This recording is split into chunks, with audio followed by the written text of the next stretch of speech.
रायकिया जीवन ज्योति महाविद्यालय परिसर में आत्मसुरक्षा तालीम कार्यक्रम उद्यापन दिवस पालित हो जाइछि।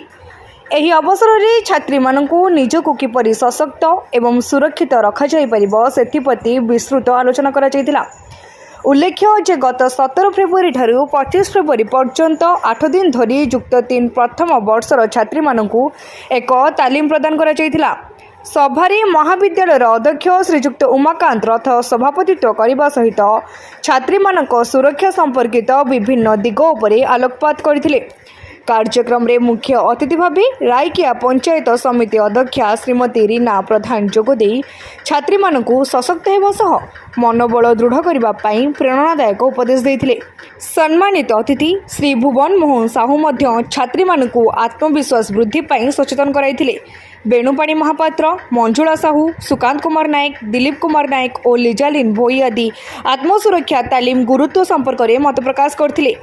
छात्री मानक आत्मसुरक्षा कौशल तालीम श्रीमती सुनील पले देथिले। एही अवसर में तालीम प्राप्त छात्री मानक मानपत्र प्रदान करा जायतिला। महाविद्यालय अध्यापिका तथा आत्मसुरक्षा कार्यक्रम संयोजिका श्रीमती गीतांजलि गंतायत कार्यक्रम संयोजन करथिबा बेले अध्यापक श्री जगन्नाथ दास धन्यवाद ज्ञापन करथिले। आत्मसुरक्षा तालीम कार्यक्रम उद्यापन दिवस मु संयोजिका हिसाब से पिलानी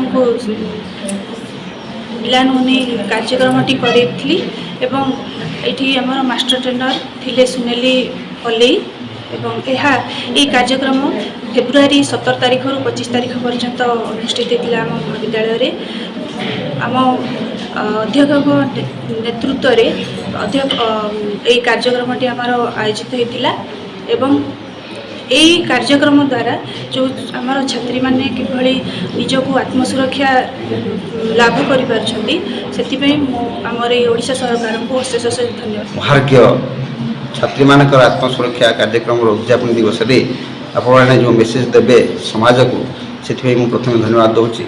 आमर यही प्रोग्रामटी प्राय कार्यक्रम तालीम कार्यक्रमटी दीर्घ 8 दिन में भी चलता 17 तारिख 25 तारिख पर्यंत प्राय पाखापाखि 90 रु अधिक छात्री +3 फर्स्ट ईयर छात्री मानक ट्रेनिंग देते। आम trainer master trainer Sunil Pallai एवं संयोजिका मैडम आमर गीतांजलि पंचायत मैडम से सहयोग करते। आ पिला माने आज जो कार्यक्रम से मुहर देखिपुँ कौन से मानसिक स्तर से सुदृढ़ होती सशक्त होती। मुझे दृढ़तार कहि आम अनुष्ठान केतबेले नारी मान प्रति कौन असामाजिक कार्य हो बा निर्यातन हो बा कौन अश्लील इंगित हे ना।